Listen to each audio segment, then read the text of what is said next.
j'aime, d'où peut me venir ici le secours?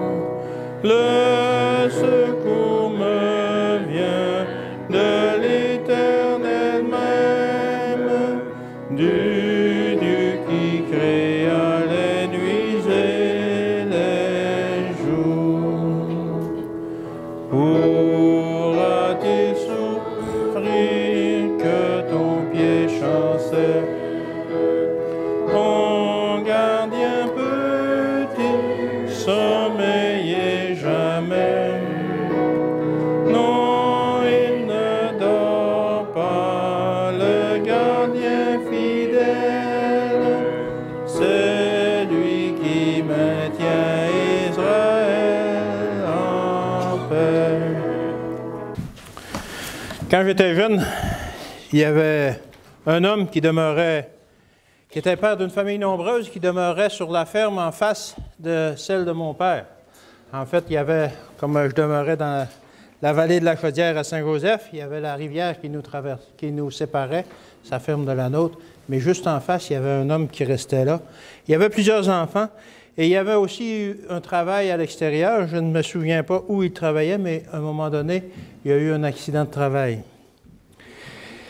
Il y a eu une coupure sur la tête qui a résulté, mais sa coupure a quand même guéri assez vite. Mais tout à coup, petit à petit, il s'est mis à perdre la vue et il a perdu la vue complètement. Il n'était pas très âgé, je pense qu'il avait environ 45 ans. Et il a dû finir justement ses jours complètement aveugle sur sa terre. C'était très triste, cette histoire-là. Je ne sais pas si vous avez déjà pensé à cela, mais pour ma part, moi, je pense que c'est à peu près la pire chose qui peut nous arriver si on a à perdre quelque chose que de perdre la vue. Honnêtement, j'aimerais mieux perdre un membre que de perdre la vue. La Bible nous raconte l'histoire aussi d'un aveugle. Cet homme-là était né aveugle. Chaque jour, il accomplissait la même routine. Il se levait le matin, mais comme ça, juste pour savoir comment on fait un aveugle à ce moment-là, comment faisait un aveugle à ce moment-là pour savoir que c'était le matin pour se lever. Pas se lever au milieu de la nuit ou quoi que ce soit. Probablement qu'à cette époque, comme cet aveugle-là restait à Jérusalem, il y avait le chant du coq qui pouvait l'éveiller, qui lui servait de réveil matin. Aujourd'hui, on aurait des cadrans ou des bidules électroniques pour nous réveiller. Mais bon, cet homme-là se levait chaque matin, justement, pour accomplir sa routine. Donc, chaque jour, il se lève, il mange son maigre déjeuner, puis il saisit son tapis, sa natte, et il sort dehors. Il se rend au bord de la route, déroule sa natte, s'assit dessus et commence à mendier. C'était sa journée. C'est ce qu'il faisait probablement 10, 11 ou 12 heures chaque jour. C'était en quelque sorte son travail. C'est comme ça qu'il rassemblait un peu d'argent pour survivre, pour pouvoir s'acheter de la nourriture. Qu'est-ce que peut faire un aveugle, surtout à cette époque-là? Aujourd'hui, il y aurait toutes sortes de programmes pour l'aider, mais à cette époque-là, c'était très difficile. Il ne pouvait pas travailler. Un aveugle ne peut pas se servir d'outils, construire des choses à ce moment-là ou quelque chose comme ça. Alors, c'était très difficile et sa vie se passait comme ça. Cet homme-là était assis là, sur son petit tapis, sous le soleil brûlant. Chaque passant, chaque char à bœuf ou chaque cheval qui passait soulevait un petit nuage de poussière et cette poussière retombait sur lui, une partie de cette poussière. Les routes n'étaient pas recouvertes de béton ou d'asphalte à ce moment-là. Et cet homme aveugle assis sur le bord de la route ne voyait même pas quand il devenait tout poussiéreux, parce qu'éventuellement, effectivement, il devenait tout poussiéreux. Il ne pouvait pas voir la poussière. Il ne pouvait pas voir s'il était propre ou s'il était sale, mais il sentait, à mesure que la journée passait, s'accumuler la poussière sur sa peau. Sa vie était une vie de poussière. Il était continuellement dans la poussière. Il était totalement aveugle depuis sa naissance et il ne pouvait pas faire la différence entre la lumière du jour ou la noirceur lorsque tombait la nuit. Sa vie était extrêmement difficile. De temps en temps, quelqu'un lui jetait une pièce de monnaie dans sa petite tasse, lui faisait une eau-bol, ou lui donnait un morceau de pain ou un restant de son casse-croûte. Il ne pouvait même pas voir qui était cet homme, qui était cette personne qui lui donnait une pièce ou qui lui donnait quelque chose de pain, un morceau de pain ou quoi que ce soit, à moins que cette personne-là ne lui parle et se présente. Il menait une vie bien misérable. Mais qui était donc cet homme aveugle dans la Bible? On ne le connaît pas. On ne sait pas son nom. On ne sait pas de qui il était le fils. On ne sait pas quelle était son histoire, mais on sait qu'est-ce qui lui est arrivé un peu plus tard. Peu importe qui il était, cet homme et l'histoire dont il était sur le point de vivre nous représentent en quelque sorte. Nous aussi, parfois, on est aveugles. Il représente beaucoup de gens d'aujourd'hui. Nous sommes tous nous-mêmes plus ou moins aveugles. Et cet aveuglement peut prendre différentes formes. Un jour, alors que je venais d'assister à une conférence, j'étais allé pour un voyage d'affaires et j'avais assisté à une conférence en avant-midi. Et je n'avais pas prévu, je ne voulais pas aller au restaurant sur l'heure du dîner, alors je me suis rendu, j'ai marché un peu, je me suis rendu à un dépanneur pour m'acheter quelque chose à manger. Et comme il faisait très beau, je me rendais dans la cour de l'hôtel et où il y avait des arbres et tout ça, et je m'assis sur une table à l'ombre d'un arbre et je commençais à manger. Au bout d'un bon moment, je remarquais qu'il y avait des gens qui commençaient à sortir, des gens qui étaient avec moi à la conférence. Et comment ça, ils sont restés si longtemps, eux autres? Et puis tout à coup, un de mes amis qui était à la conférence, il sort lui aussi, puis il me voit, ça fait qu'il s'en vient vers moi, il dit « T'es pas resté pour le dîner? » J'ai dit « Quel dîner? » Il y avait un dîner après la conférence, c'était annoncé. Alors, j'avais été en quelque sorte aveugle, je n'avais pas vu le panneau d'indication, le carton d'invitation qui nous invitait à rester pour dîner. Alors, à ce moment-là, j'ai dû reconnaître que j'avais été aveugle. Nous arrive-t-il aussi, nous, parfois, d'être aveugles, parfois même être aveugles aux bénédictions de Dieu? Mais revenons à l'histoire, à notre histoire. La majorité des passants qui voyaient cet homme aveugle se disaient probablement, en hochant la tête, « Ah, c'est donc dommage. » Mais comme il était usuel, comme il était d'habitude de penser à ce moment-là, peut-être aussi qu'il se disait, « Vous savez, ce qui lui arrive, c'est très navrant, c'est très désolant, mais ce n'est sûrement que justice. Lui ou un de ses proches a sûrement commis un grave péché pour qu'il soit aveugle. Peut-être un de ses parents, peut-être un de ses ancêtres. Mais c'est comme ça. C'est comme ça que c'était la façon de penser à ce moment-là. C'était courant de penser que les infirmes subissaient une punition de Dieu pour leurs péchés ou pour les péchés d'un de leurs parents. Et les gens ne manquaient pas souvent de lui rappeler lui-même, à lui aussi, qu'il était le fruit d'une malédiction qui avait été causée par un péché. Peut-être même des gens crachaient sur lui de dédain en disant « Regarde, tu es un pécheur » et qu'il resterait dans la misère pour le restant de ses jours. Ces gens lui disaient « Vous auriez dû penser aux conséquences avant de commettre vos péchés. Vous méritez juste d'être aveugle, vous méritez la punition que Dieu vous a donnée. » Alors, on va voir un peu plus en profondeur l'histoire de cet homme. On la retrouve dans Jean chapitre 9. On va prendre le verset 1 pour débuter. Jean 9, verset 1. Jésus vit en passant un homme aveugle de naissance. Ses disciples lui firent cette question. « Rabbi, qui a péché, cet homme ou ses parents pour qu'il soit né aveugle? » Jésus lui répondit, « Ce n'est pas que lui ou ses parents aient péché, mais c'est afin que les œuvres de Dieu soient manifestées en lui. » Alors, qui est-ce qui a péché, se demandaient les apôtres. Les apôtres aussi avaient cette philosophie-là de penser que les maladies, les infirmités étaient des conséquences de nos péchés. On a une belle histoire aussi là-dessus quand les amis de Job essaient de le convaincre que ce qui lui arrive, c'est de sa faute. Alors, c'était la façon de penser à ce moment-là. Et c'est beaucoup plus facile de blâmer les autres que soi-même, n'est-ce pas? Mais l'aveugle, lui, se demandait, « Bon, encore des gens qui déblatèrent sur mon cas. Pourquoi est-ce que tout le monde, tout le temps, pense qu'il faut me blâmer pour la situation lorsqu'il a entendu, bien entendu, les apôtres demander à Jésus « Pourquoi? C'est-il lui qui a péché ou non? » Probablement qu'il a entendu cette question-là que les apôtres, les disciples demandaient à Jésus. Au verset 3 maintenant. « Ni cet homme, ni ses parents n'ont péché, mais c'est afin que les œuvres de Dieu soient manifestées en lui. » Alors quoi? Jésus était en train de dire que cet homme était né aveugle pour que Jésus puisse venir sur terre pour le guérir, pour qu'il puisse réaliser un miracle afin de prouver qu'il était vraiment le Messie. C'est ce qui semble. C'est ce qui semble qu'on dirait que Jésus était en train de dire. Mais est-ce que c'est vraiment Dieu qui l'avait fait naître aveugle? En fait, la vérité, c'est que ni Jésus ni Dieu n'avaient fait que cet homme soit aveugle. Ni lui, ni les autres aveugles, ni lui, ni les autres qui sont infirmes.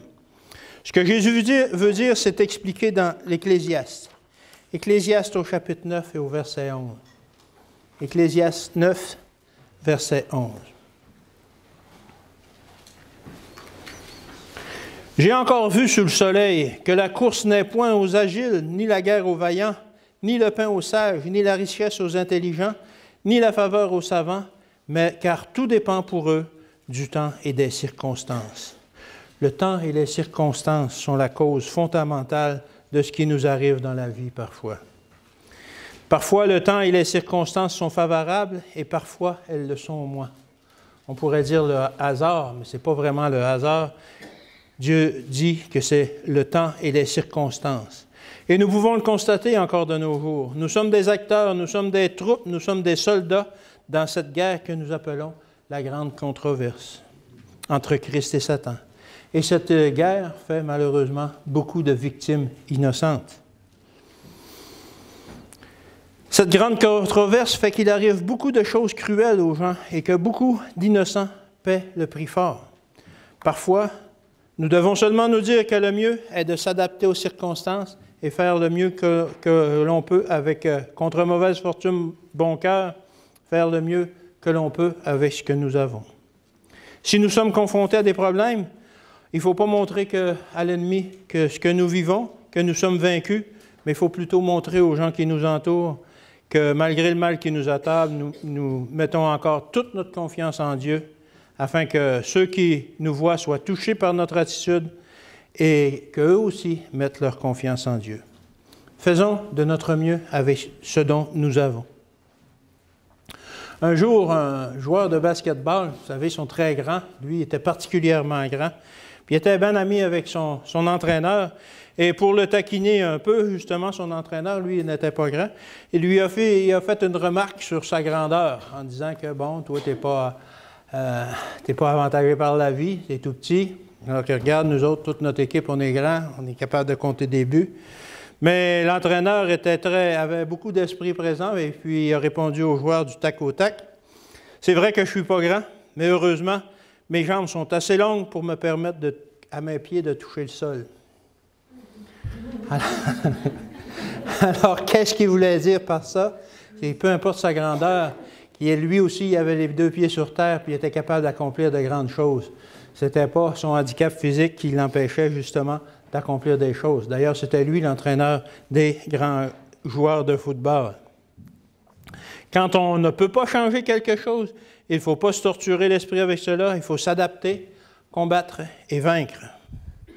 Continuons l'histoire dans Jean 9 au verset 4 et 5. Jean 9, 4 et 5. C'est Jésus qui parle.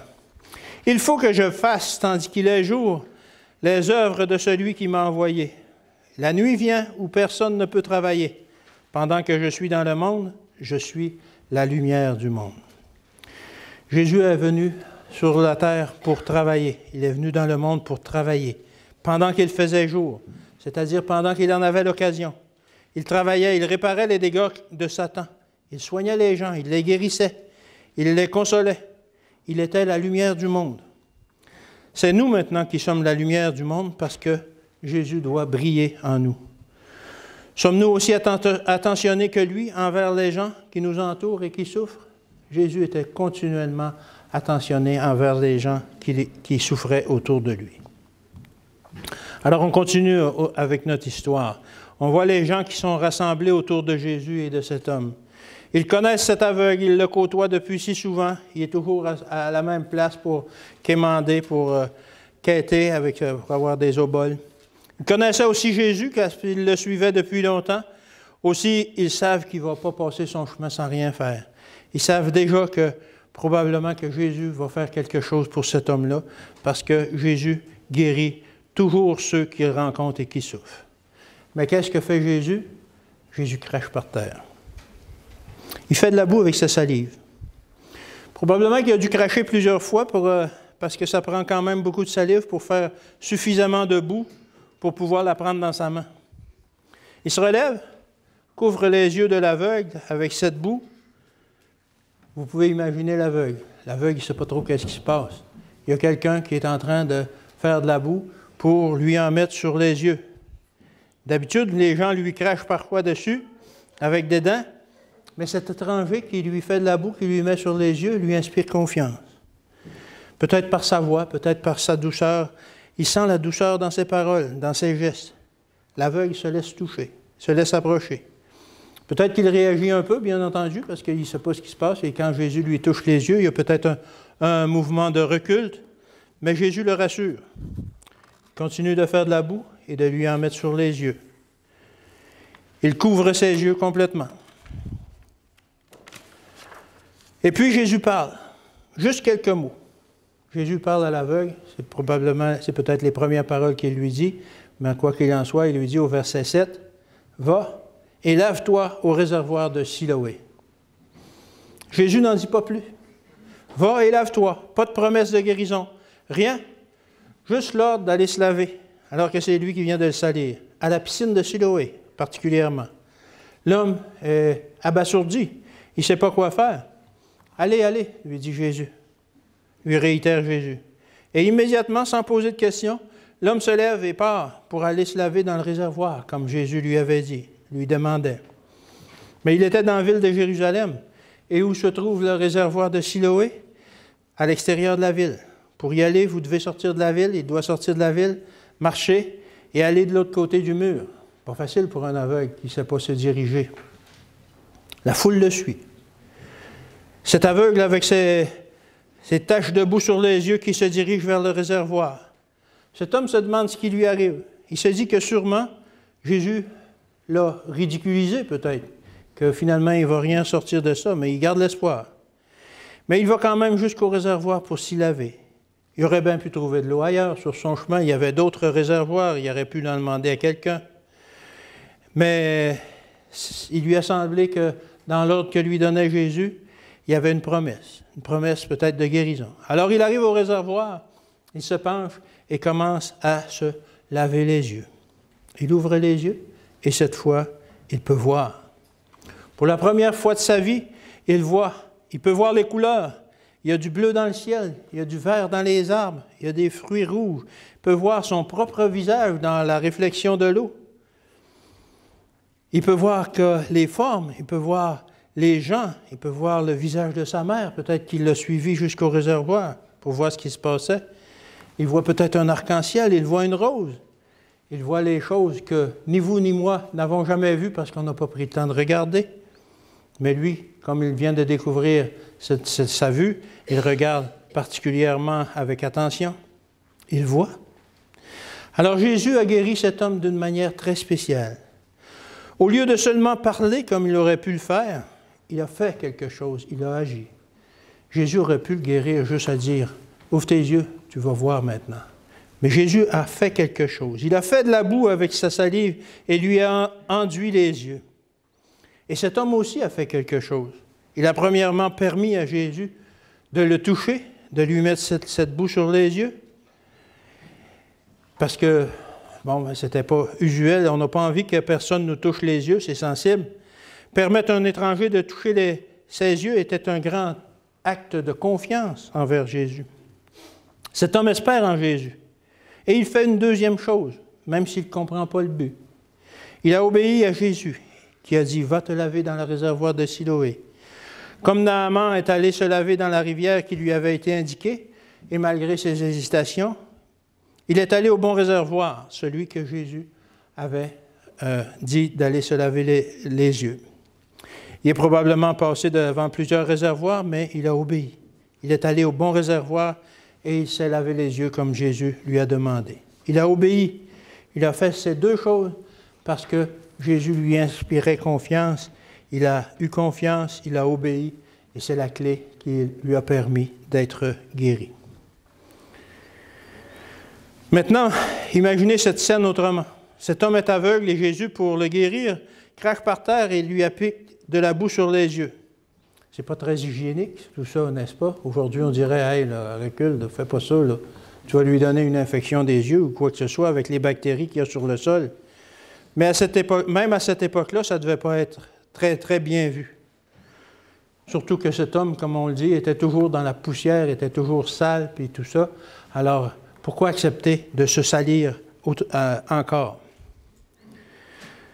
Pourquoi Jésus n'a-t-il pas demandé de l'eau pour faire de la boue? Encore une fois, Jésus a brisé des tabous. Il a brisé des tabous. Jésus était habitué de briser des tabous à ce moment-là parce qu'il a brisé justement plusieurs règles que les pharisiens avaient établies, qui avaient donné à cette époque-là comment respecter le sabbat. C'était la journée du sabbat. Cet événement se passait effectivement la journée du sabbat. Jésus a craché par terre. Et selon la tradition, vous ne pouvez pas cracher par terre le jour du sabbat. Vous pouvez cracher le dimanche, le lundi, le mardi, le mercredi, le jeudi, le vendredi, mais pas le samedi. Pourquoi qu'on ne peut pas cracher le samedi? Parce que, justement, vous pouvez cracher le samedi, mais sur une pierre ou sur une brique. Parce que si vous crachez par terre, justement, ça va faire de la boue et votre salive est en train de travailler. Alors, il ne fallait pas cracher par terre le samedi. Sur une pierre, sur une brique, ça va, ça allait. Alors, Jésus a brisé un tabou. Il a fait quelque chose le jour du sabbat. C'est ça. Alors, Jésus a fait de la boue. Travailler est interdit le jour du sabbat. Il ne pouvait pas le faire sans transgresser les règles de l'époque. C'était des règles d'hommes, mais c'était des règles que les pharisiens voulaient absolument que le peuple observe. Jésus était en train de nous enseigner qu'il agit selon un principe supérieur à ces règles-là qui avaient été données. Que ce n'est pas important de faire la boue le jour du sabbat, mais plutôt que c'est correct d'aider quelqu'un qui a un besoin physique le jour du sabbat. Tout comme c'est aussi correct d'aider quelqu'un qui a un besoin spirituel le jour du sabbat. Il est permis de faire du bien le jour du sabbat. Jamais dans l'histoire du monde, un aveugle de naissance n'avait été guéri. Verset 19 maintenant. Ce sont des gens qui interrogent les parents de l'aveugle, probablement les pharisiens. Est-ce là votre fils que vous dites être né aveugle? Comment donc voit-il maintenant? Ses parents répondirent, nous savons que c'est notre fils et qu'il est né aveugle. Jésus a guéri cet homme. Et faisant cela, il confirme sans aucun doute qu'il était le Fils de Dieu, qu'il était le Messie. Des milliers d'années avant cela, lors de la création, Jésus a dit que la lumière soit, et la lumière fut. De même, en enduisant les yeux de l'aveugle debout et en lui demandant d'aller se laver, il lui a rendu la possibilité de voir la lumière que lui-même avait créée. Les vrais aveugles ce jour-là, ce n'était pas celui qui ne voyait pas, c'était les pharisiens. Savez-vous ce que signifie le mot pharisien dans leur langue? Ça veut dire « je vois ». Je suis le porteur de la vérité. Celui qui a la lumière. C'est le titre que ces gens-là se donnaient eux-mêmes, parce qu'ils savaient, ils pensaient justement qu'ils voyaient toute la lumière dans les Écritures. Mais en réalité, eux qui pensaient voir, c'était eux qui étaient aveugles. C'était eux qui ne voyaient pas le Messie, même s'il était au milieu d'eux. Ou est-ce tout simplement qu'ils ne voulaient pas le voir? La vie joue parfois de mauvais tours à certaines personnes. Peut-être que vous êtes né avec une infirmité, un défaut de naissance, quelque chose que vous n'aimez pas sur vous. Peut-être que vous avez des maladies aujourd'hui. Cet homme était né aveugle et Jésus l'a guéri et il veut nous sauver, nous aussi.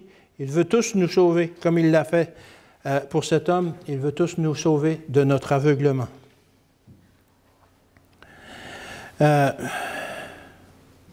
C'est ça, les pharisiens étaient des aveugles spirituels, même si l'homme était un aveugle physique. Rappelez-vous quand Adam a été créé, Jésus a aussi travaillé avec de la poussière de la terre. Est-ce qu'il a fait de la boue avec sa salive pour façonner l'homme? La Bible ne nous le dit pas. Mais je ne sais pas. Mais il a formé Adam à partir de la poussière et chacun d'entre nous avons encore besoin aujourd'hui qu'il recrée en nous quelque chose qui ne fonctionne pas, qu'il nous redonne la vue. Alors Jésus est capable de le faire. Il l'a démontré avec l'aveugle à ce moment-là. Un jour, un jeune homme faisait la lecture à un jeune garçon, faisait la lecture à un vieil homme qui était aveugle. John, qui était son nom, le nom du vieux monsieur. Après un certain temps, le jeune homme, alors qu'il a développé sa relation de confiance avec lui, et il lui a demandé, « Est-ce que je peux te demander quelque chose? Est-ce que je peux vous demander quelque chose, monsieur John? » Il dit, « Bien sûr.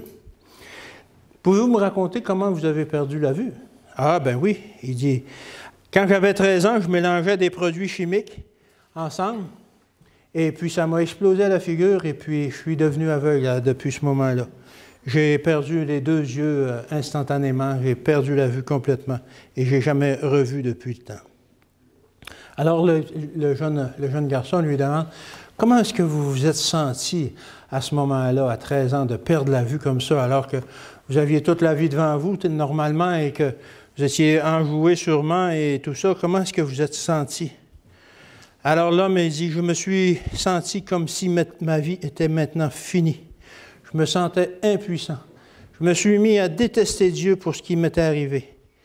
Et tout ce que je faisais, je restais seulement dans ma chambre. Je descendais juste pour manger et pour me laver, mais sinon je restais dans ma chambre, je ne faisais rien. C'était comme si ma vie était terminée. » Alors un jour, mon père est entré dans ma chambre et puis il m'a dit, « John, le froid s'installe dehors, l'automne arrive, les contre-fenêtres doivent être mises en place. C'était ton travail, c'était toi qui faisais ça les années passées. Alors, je veux que tu fasses ça aujourd'hui. Puis quand je veux revenir ce soir, je veux que ça soit fait complètement. » Et son père sort sans dire un mot de plus, en claquant la porte. Il n'y avait aucune argumentation possible. Il ne pouvait pas dire « je ne suis pas capable ». Dans le ton de sa voix, c'était un ordre ferme. Il venait de m'ordonner de mettre les contre-fenêtres en place aujourd'hui même. Bang! Wow! Alors j'ai pensé, mais je ne peux pas faire ça. Je suis aveugle, je ne vois rien. Mon père est devenu fou. Qu'est-ce qu'il pense? Je ne peux pas sortir dehors et installer toutes les contre-fenêtres seul dans la maison. En fait, j'étais tellement en colère que j'ai décidé d'essayer de les installer. Je me suis dit, je vais justement leur montrer que je ne suis pas capable de faire ça. C'est une tâche trop difficile pour moi. Alors je suis sorti de ma chambre. Je suis descendu en bas, je suis sorti de la maison, je me suis rendu au garage. J'ai trouvé les fenêtres tout empilées près du mur au fond. J'ai aussi trouvé un tournevis, puis l'échelle que j'avais besoin pour les installer. Je me disais, je vais juste leur montrer que c'est impossible. Je vais essayer, je vais tomber, je vais me briser le cou ou quoi que ce soit, et maintenant ils vont avoir un fils aveugle et paralysé. Tant pis pour eux autres. Ça va être bien fait pour eux. Et John dit, je vais commencer à installer les fenêtres, et après une autre, et après une autre. Je ne suis pas tombé. Et cela m'a redonné la confiance en moi et je n'ai jamais cessé de faire toutes sortes de choses depuis ce temps. Plus tard, son père lui a avoué que durant toute cette journée, il était constamment auprès de lui pour surveiller justement, pour qu'il ne lui arrive rien, même s'il n'avait pas conscience que son père était là. C'est la même chose pour nous. C'est la même chose pour nous. C'est à ce moment-là qu'il s'était rendu compte que même avec cette limitation, il pouvait faire beaucoup de choses et il a décidé de s'inscrire à l'école, etc., etc. Mais c'est la même chose pour nous. Quand ça ne va pas bien dans notre vie, qu'on vit des épreuves, on a des déficiences parfois, vous êtes comme dans une tempête, vous ne voyez rien et vous ne savez pas comment vous allez vous en sortir, rassurez-vous. Nous aussi, on a quelqu'un qui se tient auprès de nous. Pas très loin. 4-5 pieds, tout près de nous, prêt à intervenir, justement, s'il nous arrive quelque chose. Matthieu 28, au verset 20. Matthieu 28, verset 20, ça nous dit ceci, « Je suis avec vous tous les jours, Et jusqu'à quand sera-t-il là? Jusqu'à la fin du monde. Je suis avec vous tous les jours jusqu'à la fin du monde. Jésus guérit complètement l'homme qui est né aveugle ou qui l'est devenu. Non seulement les aveugles, mais aussi les boiteux, il les guérit. Tous ceux qui veulent seront guéris, particulièrement ceux qui sont aveugles et boiteux spirituellement. Un jour, il y a deux amis qui faisaient du camping sauvage. Au milieu de la nuit, il y en a un qui demande à l'autre, « Qu'est-ce que tu vois? » Et l'autre de lui dire, « Je vois des étoiles. » Mais encore, qu'est-ce que tu vois? « Je vois des milliers d'étoiles. Je vois que le ciel est clair. Je vois qu'il va faire beau demain. » Espèce d'idiot, il dit, « Tu vois même pas qu'on nous a volé notre tente? » Alors c'est ça. Souvent c'est ça, c'est qu'on ne voit pas ce qui est important. On voit des choses que l'on croit importantes, mais en réalité, on ne voit pas spirituellement. L'aveugle savait qu'il était aveugle, mais malgré son handicap, il a su voir celui qui est la lumière du monde et qui lui fait confiance. Les pharisiens croyaient voir, mais ils étaient aveugles. Nous pouvons être aveugles malgré que nous avons les yeux grands ouverts. Il y a quelques années, il y a quelqu'un qui a fait un film, je ne l'ai pas vu, mais j'ai vu la publicité, un film qui s'intitulait en anglais « Eye Wide Shut », autrement dit qu'on pourrait traduire par « avoir les yeux grands fermés ». Est-ce que c'est le cas aujourd'hui? Est-ce qu'on a les yeux grands fermés? C'est-à-dire qu'on pense qu'on voit, mais que finalement on ne voit rien. Apocalypse 3, versets 14 à 19.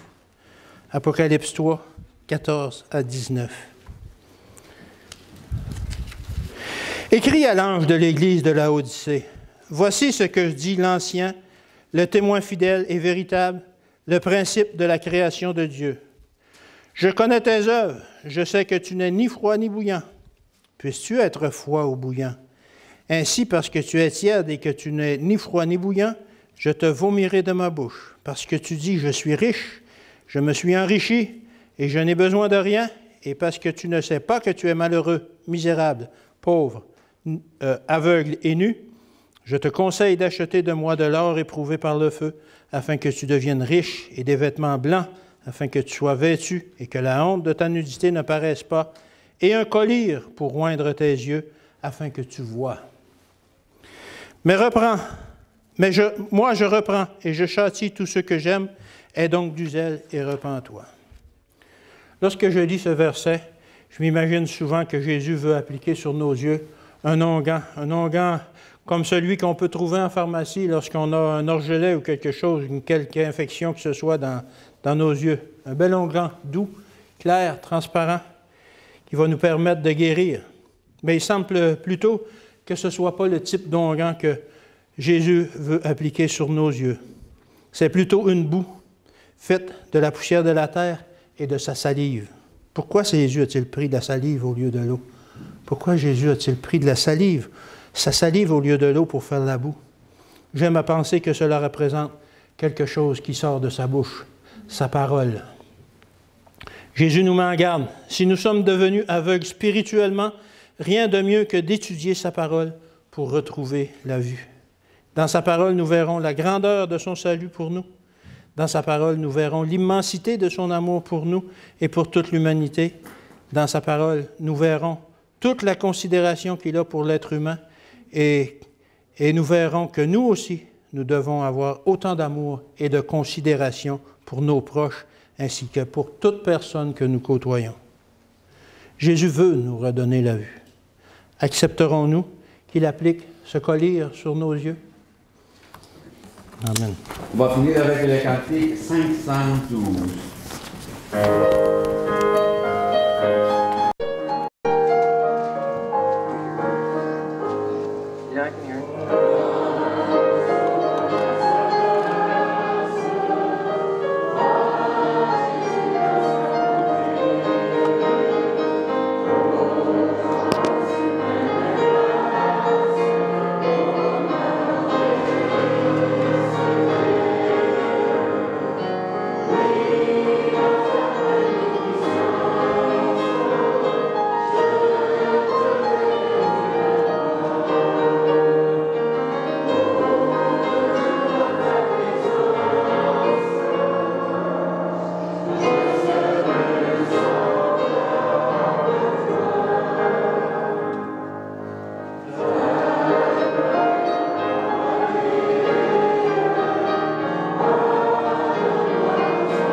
acceptons de prendre du temps pour lire ta parole, pour que tu puisses nous instruire, que tu puisses mettre fin à notre aveuglement.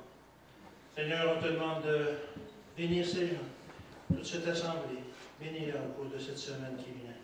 Et c'est au nom de ton Fils que je te demande.